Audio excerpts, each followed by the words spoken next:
ಸರ್ವಭೂತಾಂತರಸ್ಥಾಯ ನಿತ್ಯಮುಕ್ತಚಿರಾತ್ಮನೆ ಪ್ರತ್ಯಕ್ಷೈತನ್ಯರೂಪಾಯ ನಮೋಸ್ತು ಪರಮಾತ್ಮನೆ.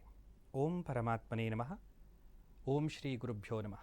ಅಶ್ವವೇಗ ಚಾನಲಿನ ಎಲ್ಲ ವೀಕ್ಷಕ ಬಂಧುಗಳಿಗೆ ಭಗವಂತನ ಅನಂತ ಅನುಗ್ರಹ ಆಶೀರ್ವಾದವನ್ನ ಬಯಸ್ತಾ ಗುರುಭ್ಯೋ ನಮಃ ಅನ್ನುವಂತಹ ಈ ಕಾರ್ಯಕ್ರಮದಲ್ಲಿ ನಾವು ನಮ್ಮ ಸನಾತನ ಹಿಂದೂ ಧರ್ಮದ ಅತ್ಯಂತ ಸೂಕ್ಷ್ಮವಾಗಿರತಕ್ಕಂಥ ವಿಚಾರಗಳನ್ನ ಕುರಿತು ಚರ್ಚೆಯನ್ನ ಪ್ರಾರಂಭ ಮಾಡಿದ್ದೇವೆ. ಹಿಂದಿನ ಸಂಚಿಕೆಗಳಲ್ಲಿ ಭಗವಂತನ ಸ್ವರೂಪ ಅಂದ್ರೆ ಏನು, ಎಷ್ಟು ವಿಶಾಲವಾಗಿ ವಿರಾಟ್ ರೂಪದಲ್ಲಿ ಆ ಭಗವಂತನನ್ನ ನಮ್ಮ ಸನಾತನ ಧರ್ಮದಲ್ಲಿ ಪರಿಕಲ್ಪನೆಯನ್ನ ಮಾಡಿದ್ದಾರೆ ಅನ್ನುವ ವಿಚಾರಗಳನ್ನೆಲ್ಲವನ್ನ ಇಲ್ಲಿ ಚರ್ಚೆಯನ್ನ ಮಾಡಿದ್ವಿ. ಹಿಂದಿನ ಒಂದು ಸಂಚಿಕೆಯಲ್ಲಿ ದೇವತಾ ಮತ್ತು ದೇವರು, ದೇವರು ಅಂದ್ರೆ ಯಾರು ಮತ್ತು ದೇವತಾ ಅಂದ್ರೆ ಏನು ಅನ್ನುವಂತಹ ವಿಷಯವನ್ನ ಬಹಳ ವಿಶದವಾಗಿ ನಾವು ಚರ್ಚೆಯನ್ನ ಮಾಡಿದ್ವಿ. ಇವತ್ತು ಅದೇ ವಿಷಯವನ್ನ ನಾವು ಮುಂದುವರಿಸುವರಿದ್ದೇವೆ. ಅರ್ಥಾತ್ ಭಾರತ ಸನಾತನ ಧರ್ಮೀಯರ ಒಂದು ನೆಲೆಬೀಡು. ಇಲ್ಲಿ ದೇವತಾ ಆರಾಧನೆಯನ್ನ ಮಾಡುವಂತಹ ಒಂದು ಸಂಪ್ರದಾಯ ಆವಾವ ಕ್ಷೇತ್ರಗಳಿಗೆ ಹೋದಂತೆ ಅಲ್ಲಲ್ಲಿಯ ಜಾನಪದ, ಅಲ್ಲಲ್ಲಿಯ ತಾನ, ಇದಕ್ಕೆ ಅನುಗುಣವಾಗಿ ಹಲವಾರು ರೀತಿಯಾಗಿರತಕ್ಕಂತಹ ದೇವತೆಗಳ ಪೂಜೆ ಅರ್ಚನೆಗಳನ್ನ ಈ ಭೂಮಿಯಲ್ಲಿ ನಾವು ಮಾಡುವುದನ್ನ ನೋಡ್ತೇವೆ. ಹಾಗಾದ್ರೆ ದೇವತಾ ಅಂತಂದ್ರೆ ಏನು? ದೇವತಾ ಅಂತಂದ್ರೆ ದೇವರಿಂದ ಹೊರಗೆ ಬಂದಿರತಕ್ಕಂಥ ಒಂದು ಶಕ್ತಿ. ಆ ಶಕ್ತಿ ಒಂದು ವಿಶೇಷವಾಗಿರತಕ್ಕಂಥ ಕಾರ್ಯವನ್ನ ಮಾಡಲಿಕ್ಕೆ ಅಂತ ಭಗವಂತನಿಂದ ಅದು ಹೊರಗೆ ಬಂದಿರತಕ್ಕಂಥದ್ದು. ಅರ್ಥಾತ್ ಪರಮಾತ್ಮನಾಗಿರತಕ್ಕಂಥವನು ಅನಂತ ಅವ್ಯಕ್ತ ಅದ್ಭುತನಾಗಿರತಕ್ಕಂಥವನು. ಆದರೆ ಆ ಪರಮಾತ್ಮನಿಂದ ಹೊರಗೆ ಬಂದಿರತಕ್ಕಂಥ ಒಂದು ಶಕ್ತಿ, ಸೃಷ್ಟಿಯನ್ನ ಮಾಡಲಿಕ್ಕೆ ಬಂದಿರತಕ್ಕಂಥ ಶಕ್ತಿಯನ್ನ ನಾವು ಬ್ರಹ್ಮ, ಸ್ಥಿತಿಯನ್ನ ಮಾಡಲಿಕ್ಕೆ ಬಂದಿರತಕ್ಕಂಥ ಶಕ್ತಿಯನ್ನ ವಿಷ್ಣು, ಲಯವನ್ನ ಮಾಡಲಿಕ್ಕೆ ಬಂದಿರತಕ್ಕಂತಹ ಶಕ್ತಿಯನ್ನ ಮಹೇಶ್ವರ, ಶಕ್ತಿಯನ್ನ ನೀಡಲಿಕ್ಕೆ ಬಂದಿರತಕ್ಕಂಥ ದೇವತೆಯನ್ನ ಶಕ್ತಿ, ದುರ್ಗಾ, ಮಹಾಕಾಲಿ, ಹಣವನ್ನ ಕೊಡುವಂತಹ ಒಂದು ಶಕ್ತಿಯನ್ನ ನಾವು ಲಕ್ಷ್ಮಿ ಅಂತ, ವಿದ್ಯೆಯನ್ನು ಕೊಡುವಂತಹ ಒಂದು ಸ್ವರೂಪವನ್ನ ನಾವು ಸರಸ್ವತಿ ಅಂತ, ಹೀಗೆ ಬೇರೆ ಬೇರೆ ಬೇರೆ ವಿಷಯಗಳಿಗೆ ಸಂಬಂಧಪಟ್ಟಿರತಕ್ಕಂತಹ ಏನು ವಿಷಯಗಳಿದ್ದಾವೆ ಈ ಜಗತ್ತಿನಲ್ಲಿ, ಆ ಎಲ್ಲ ವಿಷಯಗಳನ್ನ ನಮಗೆ ನಮ್ಮ ಕಡೆಗೆ ಅದರ ವಿಶೇಷವಾಗಿರ್ತಕ್ಕಂತಹ ಒಂದು ಒಳಿತನ್ನ ಮಾಡಬೇಕು ಅನ್ನುವ ಕಾರಣಕ್ಕಾಗಿ ಅದೆಲ್ಲವನ್ನ ದೇವರ ಸ್ವರೂಪದಲ್ಲಿ, ದೇವತಾ ಸ್ವರೂಪದಲ್ಲಿ ನಾವು ನೋಡುವಂತಹ ಒಂದು ಸಂಪ್ರದಾಯ. ಭಗವಂತನಿದ್ದಾನೆ, ಪರಮಾತ್ಮನಿದ್ದಾನೆ. ಆ ಪರಮಾತ್ಮನಿಂದ ಹೊರಗೆ ಬಂದಿರತಕ್ಕಂಥ ವಿಘ್ನಗಳನ್ನ ನಿವಾರಣೆ ಮಾಡುವಂತ ಶಕ್ತಿಗೆ ನಾವು ವಿಘ್ನೇಶ್ವರ ಅಥವಾ ಮಹಾಗಣಪತಿ ಅಂತ ಕರೆದು. ಹೀಗೆ ಈ ಜಗತ್ತಿನಲ್ಲಿ ಎಷ್ಟೆಲ್ಲ ವಿಷಯಗಳಿದ್ದಾವೆ, ಎಲ್ಲ ವಿಷಯಗಳಿಗೆ ಸಂಬಂಧಪಟ್ಟಿರತಕ್ಕಂಥ ದೇವತೆಗಳಿದ್ದಾರೆ. ಒಂದೊಂದು ಶಕ್ತಿಯನ್ನ ನಿಗ್ರಹ ಮಾಡುವಂತಹ, ಒಂದೊಂದು ಶಕ್ತಿಯನ್ನ ಕೊಡುವಂತಹ, ಆ ಶಕ್ತಿಯನ್ನ ಕಂಟ್ರೋಲ್ ಮಾಡುವಂತಹ ಒಂದು, ಅದನ್ನ ನಡೆಸುವಂತಹ ಒಂದು ಸ್ವರೂಪ ಇರುತ್ತೆ ಅಥವಾ ಶಕ್ತಿ ಇರುತ್ತೆ. ಅದನ್ನ ನಾವು ದೇವತಾ ಅಂತ ಕರೆದು. ಈಗ ಉದಾಹರಣೆಗಾಗಿ ನಮ್ಮ ಶಾಸ್ತ್ರಗಳಲ್ಲಿ, ವೇದಗಳಲ್ಲಿ ಅಗ್ನಿಯನ್ನ ದೇವರು ಅಂತ ಕರೆದಿದ್ದಾರೆ, ವಾಯುವನ್ನ ದೇವರು ಅಂತ ಕರೆದಿದ್ದಾರೆ, ಜಲವನ್ನ ದೇವರು ಅಂದ್ರೆ ದೇವತಾ ಅಂತೇಳಿ ಕರೆದಿದ್ದಾರೆ. ಅಗ್ನಿಯನ್ನ ಅಗ್ನಿ ದೇವತಾ ಅಂತ ಕರೆದ್ರೆ, ವಾಯುವನ್ನ ವಾಯುದೇವರು ಅಂತ ಕರೆದ್ರೆ, ಜಲವನ್ನ ವರುಣ ದೇವರು ಅಂತ ಕರೆದ್ರೆ, ಈ ಎಲ್ಲ ದೇವರು ಅನ್ನುವಂಥ ಶಬ್ದವನ್ನ ನಾವು ಯಾಕೆ ಬಳಸ್ತೇವೆ ಅಂತಂದ್ರೆ ದೇವತಾಗಳಿಗೆ ದೇವರು ಅನ್ನುವಂಥ ಶಬ್ದವನ್ನ ಬಳಸ್ತಾ ಇದ್ದೇವೆ. ನಮ್ಮಲ್ಲಿ ದೇವರು ಮತ್ತು ದೇವತಾ ಅನ್ನುವುದರ ನಡುವೆ ಇರತಕ್ಕಂಥ ವ್ಯತ್ಯಾಸವನ್ನ ನಾವು ಸರಿಯಾಗಿ ಅರ್ಥ ಮಾಡಿಕೊಂಡಿಲ್ಲ. ಈ ಪ್ರಕೃತಿಯಲ್ಲಿರುವಂಥ ಪ್ರತಿಯೊಂದು ವಸ್ತುವು ಕೂಡ ದೇವತಾ. ಅದು ಪ್ರತಿಯೊಂದು ವಸ್ತುವು ಕೂಡ ನಾವು ಬದುಕಲಿಕ್ಕೆ ಅದು ಕಾರಣವಾಗಿರತಕ್ಕಂಥದ್ದು. ಈಗ ನಾವು ಗಾಳಿ ಇಲ್ಲದೆ ಬದುಕಲಿಕ್ಕೆ ಸಾಧ್ಯ ಇಲ್ಲ. ಹಾಗಾಗಿ ವಾಯುವನ್ನ ದೇವತಾ ಅಂತ ಅರ್ಚನೆಯನ್ನ ಮಾಡ್ತೇವೆ, ಪೂಜೆಯನ್ನ ಮಾಡ್ತೇವೆ. ಅದೇ ರೀತಿಯಾಗಿ ಅಗ್ನಿ ಇಲ್ಲದೆ ನಾವು ಬದುಕಲಿಕ್ಕೆ ಸಾಧ್ಯ ಇಲ್ಲ. ಈಗ ಮರಗಳು ಗಿಡಗಳು ಇಲ್ಲದೆ ಬದುಕಲಿಕ್ಕೆ ಸಾಧ್ಯ ಇಲ್ಲ. ಹಾಗಾಗಿ ಈ ವೇದಗಳಲ್ಲಿ ವನಸ್ಪತಯ ಅನ್ನುವಂತಹ ದೇವತೆಗಳು ಕೂಡ ಇದ್ದಾರೆ. ಅಂದ್ರೆ ಮರಗಿಡಗಳನ್ನು ಕೂಡ ದೇವತೆಗಳು ಅಂತ ನಾವು ಕರೆದಿದ್ದೇವೆ. ಅದೇ ರೀತಿಯಾಗಿ ಭೂಮಿಯನ್ನ ದೇವರು ಅಂತ ಹೇಳ್ತಾ ಇದ್ದೇವೆ. ಇಲ್ಲಿ ಹರಿಯುವಂತಹ ನದಿಗಳನ್ನ ನಾವು ದೇವರು ಅಂತ ಹೇಳ್ತೇವೆ. ಹೀಗೆ ಪ್ರತಿಯೊಂದು ಈ ಪ್ರಕೃತಿಯೇ ದೇವತಾಮಯವಾಗಿರ್ತಕ್ಕಂಥದ್ದು. ಪ್ರಕೃತಿಯಲ್ಲಿರುವಂಥ ಪ್ರತಿಯೊಂದು ವಸ್ತುವು ಕೂಡ ಮನುಷ್ಯನ ಬದುಕಲಿಕ್ಕೆ ಕಾರಣನಾಗಿರ್ತಕ್ಕಂಥದ್ದು. ಆದ್ದರಿಂದ ಅವೆಲ್ಲವನ್ನ ನಾವು ಏನು ಕರಿತಾ ಇದ್ದೇವೆ, ಅದೆಲ್ಲವನ್ನ ದೇವತಾ ಸ್ವರೂಪದಲ್ಲಿ ಅವೆಲ್ಲವನ್ನ ನಾವು ಅರ್ಚನೆಯನ್ನು ಮಾಡ್ತೇವೆ, ಪೂಜೆಯನ್ನ ಮಾಡ್ತೇವೆ. ಈ ಎಲ್ಲ ಶಕ್ತಿಗಳು ಎಲ್ಲಿಂದ ಬಂದಿದ್ದಾವೋ ಅವನನ್ನ ನಾವು ಪರಬ್ರಹ್ಮ ಅಥವಾ ಪರಮಾತ್ಮ ಅಂತ ಕರಿತೀವಿ. ಅದಕ್ಕಾಗಿ ನಾವು ಭಾರತೀಯರಾಗಿರ್ತಕ್ಕಂಥವರು, ಸನಾತನೀಯರಾಗಿರ್ತಕ್ಕಂಥವರು ಪ್ರತಿಯೊಂದು ವಿಷಯಕ್ಕೂ ಕೂಡ ಹೆಚ್ಚಿನ ಬೆಲೆಯನ್ನ ಕೊಡುವಂಥವರು. ನಾವು ಪ್ರಕೃತಿಯನ್ನೇ ಆರಾಧನೆ ಮಾಡುವಂಥವ್ರು, ಆಕಾಶವನ್ನ ದೇವರು ಅಂತ ಆರಾಧನೆ ಮಾಡುವಂಥವ್ರು, ಭೂಮಿಯನ್ನ ದೇವರು ಅಂತ ಆರಾಧನೆ ಮಾಡುವಂಥವ್ರು, ಜಲವನ್ನ ದೇವರು ಅಂತ ಆರಾಧನೆ ಮಾಡುವಂಥವ್ರು. ಪ್ರಕೃತಿಯಲ್ಲಿರುವಂಥ ಅಣುರೇಣು ತನಕ ಅಷ್ಟವೂ ಕೂಡ ಭಗವಂತನ ಒಂದು ಅನುಗ್ರಹದಿಂದ ಅದು ಇಲ್ಲಿ ಉಪಸ್ಥಿತವಾಗಿದೆ ಅಂತ ಹೇಳಿ ಅವು ಎಲ್ಲವನ್ನ ಭಗವಂತನ ಸ್ವರೂಪದಲ್ಲಿ ನಾವು ಅರ್ಚನೆಯನ್ನು ಮಾಡ್ತೇವೆ. ಹಾಗಾಗಿ ಈ ಶ್ರೀ ಸೂಕ್ತದಲ್ಲಿ ಹೇಳ್ತಾರೆ, ಧನಮಗ್ನಿರ್ಧನಂ ವಾಯುರ್ಧನಂ ಸೂರ್ಯೋ ಧನಂ ವಸುಹು ಧನಮಿಂದ್ರೋ ಬೃಹಸ್ಪತಿರ್ವರುಣಂ ಧನಮಸ್ತುತೆ. ನೋಡಿ, ಲಕ್ಷ್ಮಿ ಅಂದ್ರೆ ಏನು? ಧನಂ ಅಗ್ನಿ. ಲಕ್ಷ್ಮಿ ಅಂದ್ರೆ ಅಗ್ನಿಯೂ ಲಕ್ಷ್ಮಿಯೇ. ಧನಂ ವಾಯು, ವಾಯುವು ಲಕ್ಷ್ಮಿಯೇ. ಧನಂ ಸೂರ್ಯೋ ಧನಂ ವಸು. ಹಣ ಅಂತಂದ್ರೆ ಅದು ಸೂರ್ಯನೂ ಹೌದು, ವಸುಗಳು ಹೌದು. ಧನಮಿಂದ್ರೋ, ಧನ ಅಂತಂದ್ರೆ ಅಥವಾ ಲಕ್ಷ್ಮಿ ಅಂತಂದ್ರೆ ಇಂದ್ರನೂ ಕೂಡ ಹೌದು, ಬೃಹಸ್ಪತಿಯೂ ಕೂಡ ಹೌದು. ಎಲ್ಲದೂ ಕೂಡ ಲಕ್ಷ್ಮಿಯ ಸ್ವರೂಪದಲ್ಲಿಯೇ ಇದ್ದಾವೆ ಅಂತ ಶ್ರೀ ಸೂಕ್ತದಲ್ಲಿ ಹೇಳಲಾಗಿದೆ. ಅದೇ ರೀತಿಯಾಗಿ ಈ ಒಂದು ವೇದದ ಬೇರೆ ಬೇರೆ ಬೇರೆ ಮಂತ್ರಗಳನ್ನು ನಾವು ತೆಗೆದುಕೊಂಡ್ರೆ ಅದರಲ್ಲಿಯೂ ಕೂಡ ಹಾಗೆ ಎಲ್ಲ ದೇವತೆಗಳು ಆ ದೇವತೆಯ ಸ್ವರೂಪ. ಈಗ ಗಣಪತಿ ಅಥರ್ವಶೀರ್ಷವನ್ನು ತಾವು ತೆಗೆದುಕೊಂಡ್ರೆ ತ್ವಂ ಬ್ರಹ್ಮಾಸ್ತ್ವಂ ವಿಷ್ಣುಸ್ತ್ವಂ ರುದ್ರಸ್ತ್ವಂ ಇಂದ್ರಸ್ತ್ವಂ ಅಗ್ನಿಸ್ತ್ವಂ ವಾಯುಸ್ತ್ವಂ ಸೂರ್ಯಸ್ತ್ವಂ ಚಂದ್ರಮಾಸ್ತ್ವಂ ಬ್ರಹ್ಮಭೂರ್ಭುವಸ್ವರೂಂ ಅನ್ನುವಂಥ ಒಂದು ವಿಚಾರವನ್ನು ಹೇಳ್ತಾರೆ. ಅಂದರೆ ಅರ್ಥ ಏನು? ತ್ವಂ ಬ್ರಹ್ಮ, ನೀನೇ ಬ್ರಹ್ಮನಾಗಿದ್ದೀಯೆ, ನೀನೇ ವಿಷ್ಣುವಾಗಿದ್ದೀಯೆ, ನೀನೇ ಚಂದ್ರನಾಗಿದ್ದೀಯೆ, ನೀನೇ ಇಂದ್ರನಾಗಿದ್ದೀಯೆ, ಪ್ರತಿಯೊಂದು ನೀನೇ ಆಗಿದ್ದೀಯೆ ಅಂತ ಗಣಪತಿಗೆ ಹೇಳಿರುವಂಥದ್ದು. ಇಲ್ಲಿ ಶ್ರೀ ಸೂಕ್ತವನ್ನು ತೆಗೆದುಕೊಂಡ್ರೆ ಇಂದ್ರನೂ ಲಕ್ಷ್ಮಿಯೇ ಆಗಿದ್ದಾಳೆ, ವರುಣನೂ ಲಕ್ಷ್ಮಿಯೇ ಆಗಿದ್ದಾಳೆ, ಎಲ್ಲರೂ ಲಕ್ಷ್ಮಿಯೇ ಆಗಿದ್ದಾಳೆ ಅಂತ ಲಕ್ಷ್ಮೀ ಸೂಕ್ತದಲ್ಲಿ ಅಥವಾ ಶ್ರೀ ಸೂಕ್ತದಲ್ಲಿ ಹೇಳಿರುವಂಥದ್ದು. ಇದರ ಅರ್ಥ ಏನು ಅಂತಂದರೆ ಎಲ್ಲದೂ ಎಲ್ಲದರ ಸ್ವರೂಪವಾಗಿದೆ, ಎಲ್ಲದೂ ಭಗವಂತನ ಸ್ವರೂಪವೇ ಆಗಿದೆ. ಆ ಭಗವಂತನಿಂದ ಹೊರಗೆ ಬಂದು ಅದು ವಿಭಿನ್ನವಾದಂತಹ ರೂಪವನ್ನು ಅಲ್ಲಿ ಆಕಾರವನ್ನು ಪಡೆದುಕೊಂಡಿದೆ. ಆದರೆ ವಸ್ತುತಃ ಮೂಲತಃ ಎಲ್ಲದೂ ಇರುವುದು ಎಲ್ಲಿ ಅಂತಂದರೆ ಆ ಪರಮಾತ್ಮನಲ್ಲಿಯೇ. ಹಾಗಾಗಿ ಈ ದೇವತಾ ಅನ್ನುವಂಥದ್ದು ಪರಮಾತ್ಮನ ಒಂದು ಸ್ವರೂಪವಾಗಿ ನಮಗೆ ಇಲ್ಲಿ ಅರ್ಚಿತ ಆಗ್ತದೆ ಅಥವಾ ಪೂಜೆಗೆ ಒಳಪಡುತ್ತೆ. ಹಾಗಾಗಿ ನಮ್ಮ ಸನಾತನ ಹಿಂದೂ ಸಂಸ್ಕೃತಿಯಲ್ಲಿ ಪ್ರತಿಯೊಂದನ್ನು ಕೂಡ ನಾವು ದೇವರು ಅಂತ ಪೂಜೆಯನ್ನು ಮಾಡ್ತೇವೆ. ಅದರಲ್ಲೂ ವಿಶೇಷವಾಗಿ ಪ್ರಕೃತಿಯನ್ನು ವಿಶೇಷವಾಗಿ ನಾವು ದೇವತಾ ಸ್ವರೂಪದಲ್ಲಿ ಅರ್ಚನೆಯನ್ನು ಮಾಡ್ತೇವೆ. ಯಾಕೆ? ಪ್ರಕೃತಿ ಇಲ್ಲದೆ ಮನುಷ್ಯ ಬದುಕಲಿಕ್ಕೆ ಸಾಧ್ಯ ಇಲ್ಲ. ಪ್ರಕೃತಿ ಇದ್ದಾಗ ಮಾತ್ರ ಮನುಷ್ಯನಿಗೆ ಅಸ್ತಿತ್ವ ಅನ್ನುವಂಥದ್ದಿದೆ. ಪ್ರಕೃತಿ ಯಾವಾಗ ಇಲ್ಲ ಆ ದಿವಸ ಮನುಷ್ಯನಿಗೂ ಕೂಡ ಅವಕಾಶ ಇಲ್ಲ ಬದುಕಲಿಕ್ಕೆ. ಹಾಗಾಗಿ ಪ್ರಕೃತಿಯನ್ನು ಗೌರವಿಸಬೇಕಾಗಿದೆ, ಪ್ರಕೃತಿಯನ್ನು ಶುದ್ಧವಾಗಿ ಇಟ್ಕೊಳ್ಬೇಕಾಗಿದೆ. ಹಾಗಾಗಿ ಈ ಪ್ರಕೃತಿಯನ್ನು ಅಪವಿತ್ರಗೊಳಿಸುವಂಥದ್ದೇನಿದೆ ಅದರಿಂದ ದೇವತಾ ಕೋಪಗಳಿಗೆ ನಾವು ಕಾರಣರಾಗ್ತೇವೆ. ನೋಡಿ, ಒಂದೇ ಒಂದು ಧರ್ಮ ಇಡೀ ವಿಶ್ವದಲ್ಲಿ ಇಲ್ಲಿಯವರೆಗೆ ಸುಮಾರು ಒಂದು 52-53 ಬೇರೆ ಬೇರೆ ಬೇರೆ ಧರ್ಮಗಳನ್ನು ಗುರುತಿಸಿದ್ದಾರೆ. ಬೇರೆ ಇಡೀ ಪ್ರಪಂಚದ ಇತಿಹಾಸವನ್ನು ನಾವು ನೋಡಿದ್ರೆ ಸುಮಾರು 52-53 ಧರ್ಮಗಳು, ಸಂಪ್ರದಾಯಗಳು ನಮಗೆ ಕಾಣಿಸ್ತವೆ. ಆದರೆ ಆ ಎಲ್ಲ ಸಂಪ್ರದಾಯಗಳಲ್ಲಿ ಅತ್ಯಂತ ವೈಜ್ಞಾನಿಕವಾಗಿರ್ತಕ್ಕಂಥ ಒಂದು ಸಂಪ್ರದಾಯ ಅಥವಾ ಒಂದು ಧರ್ಮ ಅಂತಂದರೆ ಅದು ಸನಾತನ ಹಿಂದೂ ಧರ್ಮ. ಯಾಕೆ ಅಂದರೆ ಅದು ಪ್ರಕೃತಿಯನ್ನೇ ವಿಶೇಷವಾಗಿ ಆರಾಧನೆ ಮಾಡುವಂಥ, ಪ್ರಕೃತಿಯನ್ನು ಶುದ್ಧವಾಗಿ ಇಟ್ಟುಕೊಳ್ಳುವಂತಹ, ಪ್ರಕೃತಿಯನ್ನು ನಿರ್ಮಲವಾಗಿ ಇಟ್ಟುಕೊಳ್ಳುವಂತಹ ಒಂದು ವ್ಯವಸ್ಥೆಯನ್ನು ಅದು ತನ್ನಲ್ಲಿ ಅಳವಡಿಸ್ಕೊಂಡಿದೆ ಅಂತ.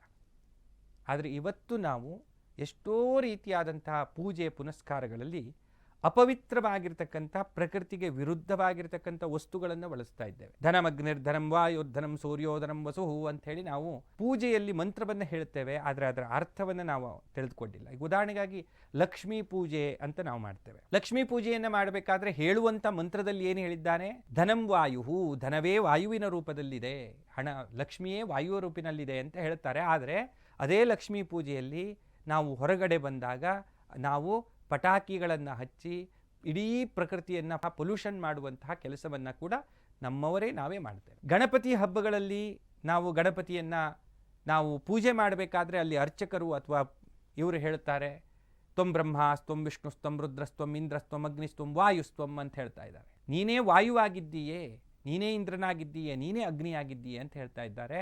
ಆದರೆ ಅದೇ ಗಣಪತಿ ಹಬ್ಬದಲ್ಲಿ ನಾವು ವಾಯುವನ್ನು ಮಾಲಿನ್ಯ ಮಾಡುವಂಥ ಪಟಾಕಿಗಳನ್ನು ಹಚ್ಚುತ್ತೇವೆ. ಅದೇ ಗಣಪತಿ ಹಬ್ಬದಲ್ಲಿ ಕೆಮಿಕಲ್ಗಳಿಂದ ಮಾಡಿರ್ತಕ್ಕಂತಹ ಗಣಪತಿಯ ಮೂರ್ತಿಯನ್ನು ತೆಗೆದುಕೊಂಡು ಬಂದು ಬಾವಿಗಳಲ್ಲೋ ಕೆರೆಗಳಲ್ಲೋ ಹಾಕಿ ಅವುಗಳನ್ನು ಮಲಿನಗೊಳಿಸುವಂತಹ ಕೆಲಸವನ್ನು ಮಾಡ್ತೇವೆ. ಅತ್ಯಂತ ವಿಪರೀತವಾಗಿ ನಾವು ಹಬ್ಬಗಳನ್ನು ಆಚರಿಸಿ ಪ್ಲಾಸ್ಟಿಕ್ಗಳನ್ನು ಬಳಸಿ ಪ್ರಕೃತಿಯನ್ನು, ಭೂಮಿಯನ್ನು ಹಾಳು ಮಾಡುವಂಥ ವ್ಯವಸ್ಥೆಯನ್ನು ಮಾಡ್ತೇವೆ. ಹೀಗೆ ನಾವು ನಿಜವಾಗಿಯೂ ನಮ್ಮ ಧರ್ಮವನ್ನು ಅರ್ಥ ಮಾಡಿಕೊಂಡಿದ್ದರೆ ನಾವು ವಾಸ್ತವಿಕವಾಗಿ ಯಾವುದು ದೇವರಾಗಿದ್ದಾನೆ, ದೇವರ ಸ್ವರೂಪ ಎಲ್ಲಿದೆ, ನಿಜವಾಗಿಯೂ ದೇವರು ಎಲ್ಲಿದ್ದಾನೆ? ಪ್ರಕೃತಿಯಲ್ಲಿದ್ದಾನೆ, ಪ್ರಕೃತಿಯ ಸ್ವರೂಪದಲ್ಲಿದ್ದಾನೆ, ಮೂರ್ತಿಯಲ್ಲೂ ಇದ್ದಾನೆ, ಮೂರ್ತಿಯಲ್ಲಿ ಅದರ ಪ್ರತಿಬಿಂಬವಾಗಿದ್ದಾನೆ. ಈ ಉದಾಹರಣೆಗಾಗಿ ನಾನು ಇದ್ದೇನೆ, ನಾನು ನನ್ನ ಮುಂದ್ಗಡೆ ಒಂದು ಕನ್ನಡಿಯನ್ನು ಇಟ್ಟಾಗ ಆ ಕನ್ನಡಿಯಲ್ಲಿಯೂ ನಾನೇ ಕಾಣಿಸ್ತೆ. ಆದರೆ ಆ ಕನ್ನಡಿಯಲ್ಲಿ ಇರುವಂಥದ್ದು ನನ್ನ ಪ್ರತಿಬಿಂಬ, ನಾನಲ್ಲ. ಹಾಗೆ ವರುಣ ಅನ್ನುವಂಥವನಾಗಲಿ, ವಾಯು ಅನ್ನುವಂಥವನಾಗಲಿ, ಅಗ್ನಿ ಅನ್ನುವಂಥವನಾಗಲಿ, ಇಂದ್ರ ಅನ್ನುವಂಥವನಾಗಲಿ, ವಿಷ್ಣು ಅನ್ನುವಂಥವನಾಗಲಿ, ರುದ್ರ ಅನ್ನುವಂಥವನಾಗಲಿ, ಅವರು ಎಲ್ಲರೂ ಇರುವುದು ಈ ಪ್ರಕೃತಿಯಲ್ಲಿಯೇ. ಪ್ರಕೃತಿಯ ನಾನಾ ವಿಧವಾಗಿರತಕ್ಕಂತಹ ರೂಪದಲ್ಲಿ ಆ ಎಲ್ಲ ದೇವತೆಗಳು ಇದ್ದಾರೆ. ಆದರೆ ಅದನ್ನು ನಾವು ಮರೆತು ಕೇವಲ ಅವರ ಪ್ರತಿಬಿಂಬವಾಗಿರತಕ್ಕಂಥ ಮೂರ್ತಿಯಲ್ಲಿ ಮಾತ್ರ ಅದನ್ನು ನೋಡುವಂತಹ ಒಂದು ಪರಿಪಾಠವನ್ನು ನಾವು ಮಾಡಿಕೊಂಡಿದ್ದೇವೆ. ಹಾಗಂತೇಳಿ ಮೂರ್ತಿಯಲ್ಲಿ ಭಗವಂತನಿಲ್ಲ ಅಂತಿಲ್ಲ. ಭಗವಂತ ಅಣುರೇಣು ತೃಣಕಾಷ್ಠದಲ್ಲಿಯೂ ಇದ್ದಾನೆ. ಆದರೆ ಮೂರ್ತಿಯಲ್ಲಿ ಅವನ ಪ್ರತಿಬಿಂಬವಿದೆ. ಅವನು ಕೇವಲ ಮೂರ್ತಿಗೆ ಸೀಮಿತನಾಗಿರ್ತಕ್ಕಂಥವನೆಲ್ಲ. ಪ್ರಕೃತಿಯ ಪ್ರತಿಯೊಂದು ಕಡೆಯಲ್ಲಿಯೂ ಕೂಡ ಆತನಿದ್ದೇ ಇದ್ದಾನೆ. ಈಗ ನಾವು ವಾಯುವಿನ ಪೂಜೆಯನ್ನು ಮಾಡ್ತೇವೆ, ಅಗ್ನಿಯ ಪೂಜೆಯನ್ನು ಮಾಡ್ತೇವೆ. ಆದರೆ ಅಗ್ನಿಯನ್ನು ನಾವು ಒಂದು ಮೂರ್ತಿಯ ರೂಪದಲ್ಲಿ ಮಾಡಿಕೊಂಡು ಆ ಅಗ್ನಿಯ ಮೂರ್ತಿಗೆ ವಿಶೇಷವಾಗಿ ನಾವು ಪೂಜೆಯನ್ನು ಮಾಡ್ತಾ ಇದ್ದೇವೆ. ಆದರೆ ನಿಜವಾಗಿಯೂ ಉರಿಯುವಂತಹ ಅಗ್ನಿಗೆ ಏನನ್ನೂ ಕೂಡ ನಾವು ಅರ್ಚನೆಯನ್ನು ಮಾಡೋದಿಲ್ಲ.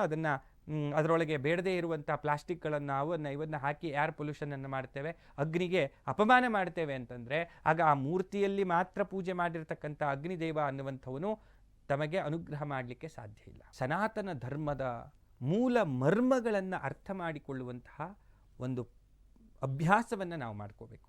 ಎಷ್ಟೆಷ್ಟು ನಾವು ಜ್ಞಾನವನ್ನು ಪಡಿತೇವೆ, ಈ ಶಾಸ್ತ್ರ ಗ್ರಂಥಗಳನ್ನು ನಾವು ಅಧ್ಯಯನ ಮಾಡ್ತೇವೆ, ವೇದಗಳನ್ನು ಅಧ್ಯಯನ ಮಾಡ್ತೇವೆ, ಆವಾಗ ನಮಗೆ ನಮ್ಮ ಸನಾತನೀಯರು ಯಾವ ಅದ್ಭುತವಾದಂತಹ ಒಂದು ಜ್ಞಾನವನ್ನು ನಮಗೆ ಕೊಟ್ಟಿದ್ದಾರೆ ಅನ್ನೋದರ ನಿಜವಾದ ಪರಿಕಲ್ಪನೆ ಎನ್ನುವಂಥದ್ದು ಬರುತ್ತೆ. ಹಾಗಾಗಿ ಇವತ್ತು ನಾವು ದೇವತಾ ಸ್ವರೂಪವನ್ನು ಅರ್ಥ ಮಾಡಿಕೊಳ್ಳಬೇಕು. ದೇವತಾ ಸ್ವರೂಪಗಳು ಎಲ್ಲೆಲ್ಲಿದ್ದಾವೆ ಅವುಗಳನ್ನೆಲ್ಲವನ್ನು, ಆ ಪ್ರಕೃತಿಯ ಎಲ್ಲ ಭಾಗಗಳನ್ನು ಗೌರವಿಸುವಂಥ ಒಂದು ಅಥವಾ ಅದನ್ನು ಶುದ್ಧವಾಗಿ ಇಡುವಂತಹ ಒಂದು ವ್ಯವಸ್ಥೆಯನ್ನು ಮಾಡಬೇಕು. ಜಗತ್ತಿನಲ್ಲಿರುವಂಥ ಒಂದೇ ಒಂದು ಧರ್ಮ, ಅದು ಪ್ರಕೃತಿಯನ್ನು ಪೂಜೆ ಮಾಡುವಂಥದ್ದು, ಅದು ಸನಾತನ ಧರ್ಮ. ಇದನ್ನು ನಾವು ಅರ್ಥ ಮಾಡಿಕೊಂಡು ಅದಕ್ಕೆ ಅನುಗುಣವಾಗಿ ನಮ್ಮ ಸಂಪ್ರದಾಯಗಳನ್ನು, ಶಾಸ್ತ್ರಗಳನ್ನು ನಾವು ಮಾಡಿಕೊಂಡು ಹೋಗಬೇಕೇ ವಿನಃ ಯಾವುದೋ ಒಂದು ಅಜ್ಞಾನದ ಒಂದು ಪರಮಾವಧಿಯಲ್ಲಿ ಅವರು ಕುಣಿತಾರೆ ಅಂತ ನಾವು ಕುಣಿಯೋದು, ಅವರು ಹಾರ್ತಾರೆ ಅಂತ ನಾವು ಹಾರೋದು, ಈ ರೀತಿಯಾಗಿ ಅವನು ಆ ರೀತಿ ಪೂಜೆ ಮಾಡ್ತಾ ಇದ್ದಾನೆ ಹಾಗಾಗಿ ನಾನು ಅದೇ ರೀತಿ ಪೂಜೆ ಮಾಡಬೇಕು ಅಂತ ಹೇಳಿ ಮಾಡುವುದರಲ್ಲಿ ಅರ್ಥ ಇಲ್ಲ. ಇಲ್ಲಿ ಪೂಜೆ ಮಾಡುವುದು ಮಾತ್ರ ನಿಮ್ಮ ನಿಜವಾದ ಉದ್ದೇಶ ಅಲ್ಲ. ಪೂಜೆಯಿಂದ ಅನುಗ್ರಹ ಪಡೆಯುವಂತಹದ್ದು ನಿಜವಾದಂಥ ಉದ್ದೇಶ. ಕೇವಲ ಮೂರ್ತಿಗೆ ಅಲಂಕಾರ ಮಾಡುವುದು ಉದ್ದೇಶ ಅಲ್ಲ. ಆ ಮೂರ್ತಿಯಲ್ಲಿರುವಂಥ ಶಕ್ತಿಯನ್ನು ಪ್ರೀತ್ಯರ್ಥವಾಗಿ ಅದರ ಒಂದು ಅನುಗ್ರಹ ಆಶೀರ್ವಾದವನ್ನು ಪಡೆಯುವುದು ಮೂಲ ಉದ್ದೇಶ. ಇವತ್ತು ಎಷ್ಟೋ ಜನ ಅದಕ್ಕಾಗಿ ಹೇಳ್ತಾರೆ, ನಾವು ನಿತ್ಯ ಕೂಡ ಪೂಜೆ ಮಾಡ್ತೇವೆ, ನಿತ್ಯ ಸ್ತೋತ್ರ ಪಠಣವನ್ನು ಮಾಡ್ತೇವೆ, ಇವೆಲ್ಲವನ್ನು ನೀವು ಹೇಳುವವರನ್ನು ಕಾಣಿಸ್ತೇವೆ, ಆದರೆ ನಮ್ಮ ಕಷ್ಟಗಳು ಎಂದೂ ಪರಿಹಾರ ಆಗೋದಿಲ್ಲ. ನಮಗೆ ಭಕ್ತಿ ಇದೆ, ನಮಗೆ ವಿಶ್ವಾಸ ಇದೆ, ನಾವು ಪೂಜೆಯನ್ನು ಮಾಡ್ತೇವೆ, ಅರ್ಚನೆಯನ್ನು ಮಾಡ್ತೇವೆ, ಆದರೆ ನಮಗೆ ನಮ್ಮ ಕಷ್ಟಗಳು ನಿವಾರಣೆ ಆಗ್ತಾ ಇಲ್ಲ. ಇದಕ್ಕೆ ಕಾರಣ ಏನು ಅಂತಂದರೆ, ನೀವು ಕೇವಲ ಪ್ರತಿಬಿಂಬವನ್ನು ಮಾತ್ರ ಅರ್ಚನೆ ಮಾಡ್ತಾ ಇದ್ದೀರಿ. ಸ್ವಭಾವತಃ ಎಲ್ಲಿ ದೇವತೆ ಇದ್ದಾನೋ ಆ ದೇವತೆಯನ್ನು ತಾವು ಅರ್ಚನೆಯನ್ನು ಮಾಡ್ತಾ ಇಲ್ಲ ಅಥವಾ ಅನುಗ್ರಹವನ್ನು ಅಲ್ಲಿಂದ ಪಡಿತಾ ಇಲ್ಲ. ಅದಕ್ಕಾಗಿ ಹೇಳುವಂಥದ್ದು, ಆಡಂಬರತೆಯಿಂದ ಮುಕ್ತವಾಗಿ ಶುದ್ಧಾಂತಕರಣದಿಂದ ಶುದ್ಧ ವಸ್ತುಗಳನ್ನು ಬಳಸಿ ಅರ್ಚನೆಯನ್ನು ಪೂಜೆಯನ್ನು ಮಾಡಿದಾಗ ಅದರಲ್ಲಿ ತಮಗೆ ಭಗವಂತನ ದೇವತೆಗಳ ಪರಿಪೂರ್ಣವಾಗಿರತಕ್ಕಂಥ ಆಶೀರ್ವಾದ ಸಿಗತ್ತೆ. ತಾವು ಇವತ್ತು ದೇವತಾ ವಿಷಯದಲ್ಲಿ ನಾವು ಮಾತನಾಡ್ತಾ ಇರೋದ್ರಿಂದ ಇನ್ನೊಂದು ಬಹಳ ಮುಖ್ಯವಾದಂಥ ವಿಷಯ, ಸನಾತನ ಧರ್ಮದಲ್ಲಿ 33 ಕೋಟಿ ದೇವತೆಗಳಿದ್ದಾರೆ ಅಂತ ಸಾಮಾನ್ಯವಾಗಿ ಹೇಳ್ತಾರೆ. ಏನಿದು ಕೋಟಿ ಅನ್ನೋದಕ್ಕೆ 2 ಅರ್ಥ ಇದೆ ಅಂತಂದರು. ಇದಕ್ಕೆ 2 ಅರ್ಥ ಇದೆ. 33 ಕೋಟಿ ದೇವತೆಗಳಿದ್ದಾರೆ ಅನ್ನೋದಕ್ಕೆ ಸಾಮಾನ್ಯವಾಗಿ ಈ 33 ಕೋಟಿ ಅನ್ನೋದನ್ನು ಈಗ ಬೇರೆ ರೀತಿಯಲ್ಲಿ ಅರ್ಥ ಮಾಡಿದ್ರು. ಏನು ಕೋಟಿ ಅಂದರೆ ಉಚ್ಚವಾಗಿರ್ತಕ್ಕಂಥದ್ದು, ಶ್ರೇಷ್ಠವಾಗಿರ್ತಕ್ಕಂಥದ್ದು. 33 ಶ್ರೇಷ್ಠವಾದ ದೇವತೆಗಳು ಅಂತ ಹೇಳಲಿಕ್ಕೆ 33 ಕೋಟಿ ದೇವತೆಗಳು ಅಂತ ಹೇಳಿದ್ರು ಅನ್ನುವಂಥ ವಿಚಾರ ಇದೆ. ಅದು ಸರಿ, 33 ಕೋಟಿ ದೇವತೆಗಳು, 12 ಆದಿತ್ಯರು, 11 ರುದ್ರರು, ಆಮೇಲೆ ಅಷ್ಟವಸುಗಳು, ಅಶ್ವಿನಿ ಕುಮಾರರು, ಇವರೆಲ್ಲರನ್ನ ಸೇರಿ 33 ಆಗುತ್ತೆ. ಆ 33 ಈ ದೇವತೆಗಳು ಏನಿದ್ದಾರೆ ಇವರು ಶ್ರೇಷ್ಠವಾಗಿರ್ತಕ್ಕಂಥವರು ಅಂತ ಒಂದು ಅರ್ಥವಾದರೆ, ಇನ್ನೊಂದು ಅರ್ಥ 33 ಕೋಟಿ ರೀತಿಯ ವಸ್ತುಗಳನ್ನು ಈ ಜಗತ್ತಿನಲ್ಲಿ ಭಗವಂತ ಸೃಷ್ಟಿಸಿದ್ದಾನೆ. ತಾವು ಒಂದೊಂದೇ ವಸ್ತುಗಳನ್ನು ಬೇರ್ಪಡಿಸ್ತಾ ಹೋದರೆ ಈ ಇಡೀ ಸಮಸ್ತ ವಿಶ್ವದಲ್ಲಿರ್ತಕ್ಕಂಥ ವಸ್ತುಗಳ ಸಂಖ್ಯೆ ಎಷ್ಟಾಗಬಹುದು, ವಿಷಯಗಳ ಸಂಖ್ಯೆ ಎಷ್ಟಾಗಬಹುದು ಅಂತಂದರೆ 33 ಕೋಟಿ ರೀತಿಯ ವಸ್ತುಗಳು ನಿಮಗೆ ಸಿಗ್ತವೆ. ಅದರಲ್ಲಿ ಪ್ರಭೇದ ಉಪಭೇದಗಳು ಬೇರೆ ಇರಬಹುದು, ಎಷ್ಟು ಹೆಚ್ಚಾಗಬಹುದು, ಆದರೆ ಮುಖ್ಯವಾಗಿ 33 ಕೋಟಿ ರೀತಿಯ ವಸ್ತುಗಳನ್ನು ಭಗವಂತ ಸೃಷ್ಟಿಸಿದ್ದಾನೆ. ಆ 33 ಕೋಟಿ ವಿಷಯಗಳೇನಿದ್ದಾವೆ, 33 ಕೋಟಿ ವಸ್ತುಗಳೇನಿದ್ದಾವೆ, ಅವು ಎಲ್ಲವನ್ನ ದೇವತಾ ಸ್ವರೂಪದಲ್ಲಿಯೇ ನಮ್ಮ ಸನಾತನ ಧರ್ಮ ಅನ್ನುವಂಥದ್ದು ನೋಡಿರುವಂಥದ್ದು. ಹಾಗಾಗಿ ಭೌತಿಕವಾದಂತಹ ರೀತಿಯಲ್ಲಿ ನೋಡಿದ್ರೆ 33 ಕೋಟಿ ದೇವತೆಗಳು ಅಂದರೆ 33 ಕೋಟಿ ರೀತಿಯ ವಸ್ತು ವಿಷಯಗಳೇನಿದ್ದಾವೆ ಅವೆಲ್ಲವೂ ದೇವತೆಗಳೇ. ಅಂದರೆ ಭಗವಂತನ ಸೃಷ್ಟಿಯಲ್ಲಿರ್ತಕ್ಕಂಥ ಪ್ರತಿಯೊಂದು ವಸ್ತುವು ದೇವತೆಯೇ ಅನ್ನುವುದು ಒಂದು ಅರ್ಥವಾದರೆ, ಇನ್ನೊಂದು ಅರ್ಥ 33 ಕೋಟಿ ದೇವತೆಗಳು ಅಂದರೆ 33 ಶ್ರೇಷ್ಠವಾಗಿರತಕ್ಕಂಥ ದೇವತೆಗಳು ಅನ್ನುವಂಥದ್ದು. ಹಾಗಾಗಿ ಇದಕ್ಕೆ ಎರಡು ಅರ್ಥಗಳಲ್ಲಿಯೂ ನಾವು ಅರ್ಥವನ್ನು ಮಾಡಿಕೊಳ್ಬೇಕು. ದೇವತೆಗಳ ಆರಾಧನೆಯನ್ನು ಮಾಡಬೇಕಾದ್ರೆ ತಾವು ಒಂದು ಪರಿಕಲ್ಪನೆಯನ್ನು ಇಟ್ಕೊಳ್ಬೇಕು. ಭಗವಂತನ ಒಂದು ಅಂಶ ದೇವತೆ. ಆ ದೇವತೆ ಎನ್ನುವಂಥದ್ದು ಪ್ರಕೃತಿಯಲ್ಲಿಯೂ ಇದೆ, ಹಾಗೆ ಮೂರ್ತ ರೂಪದಲ್ಲಿಯೂ ಇದೆ. ಮೂರ್ತ ರೂಪದಲ್ಲಿ ಅದರ ಪ್ರತಿಬಿಂಬವಿದ್ದರೆ ಪ್ರಕೃತಿಯಲ್ಲಿ ಅದರ ಪ್ರತ್ಯಕ್ಷವಾದಂಥ ರೀತಿ ಇದೆ, ರೂಪವಿದೆ. ಆದ್ದರಿಂದ ನಾವು ಕೇವಲ ಮೂರ್ತಿ ಪೂಜೆಯಲ್ಲಿ ಮಾತ್ರ ಆಸಕ್ತರಾಗಿರದೆ ಪ್ರಕೃತಿಯ ಪೂಜೆಯಲ್ಲಿಯೂ ಕೂಡ ನಾವು ಪ್ರಕೃತಿಯಲ್ಲಿರ್ತಕ್ಕಂಥ ಆ ಶಕ್ತಿಯನ್ನು ಕೂಡ ನಾವು ಆರಾಧಿಸುವಂತಹ, ಅರ್ಚಿಸುವಂತಹ ಒಂದು ವ್ಯವಸ್ಥೆಯನ್ನು ನಾವು ಅಳವಡಿಸಿಕೊಳ್ಳಬೇಕು ಅನ್ನುವಂಥದ್ದನ್ನು ಈ ಒಂದು ಭಾಗದಲ್ಲಿ ನಾನು ನಿಮಗೆಲ್ಲರಿಗೂ ಹೇಳಲಿಕ್ಕೆ ಇಷ್ಟಪಡ್ತೇನೆ. ಬಹಳ ವೈಜ್ಞಾನಿಕವಾಗಿರ್ತಕ್ಕಂತಹ ರೀತಿಯಲ್ಲಿ ನಮ್ಮ ಸನಾತನ ಧರ್ಮ ಇದೆ, ಅತ್ಯಂತ ಸೂಕ್ಷ್ಮ. ಅದಕ್ಕಾಗಿ ಹೇಳ್ತಾರೆ ಧರ್ಮಂ ಸೂಕ್ಷ್ಮಂ. ಧರ್ಮ ಅನ್ನುವಂಥದ್ದು ಅತ್ಯಂತ ಸೂಕ್ಷ್ಮವಾಗಿರ್ತಕ್ಕಂಥದ್ದು. ಇದನ್ನು ಅರ್ಥ ಮಾಡಿಕೊಳ್ಳುವುದು ಬಹಳ ವಿಶೇಷ.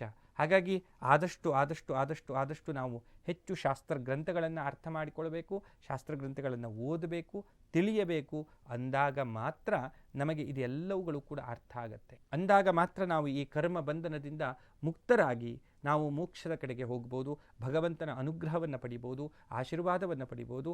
ಜೊತೆಗೆ ನಮ್ಮ ಎಲ್ಲ ಭೌತಿಕವಾಗಿರ್ತಕ್ಕಂಥ ಸಮಸ್ಯೆಗಳನ್ನು ನಾವು ಪರಿಹಾರ ಮಾಡಿಕೊಳ್ಬೋದು. ಇಷ್ಟು ಹೇಳ್ತಾ ಇವತ್ತಿನ ಈ ಒಂದು ಸಂಚಿಕೆ ಏನಿದೆ, ದೇವತೆ ಮತ್ತು ದೇವರು, ಆ ದೇವತೆಗಳ ಸ್ವರೂಪ, ಇವುಗಳನ್ನು ನಿಮಗೆ ತಕ್ಕ ಮಟ್ಟಿಗೆ ನಾನು ತಿಳಿಸಿಕೊಟ್ಟಿದ್ದೇನೆ.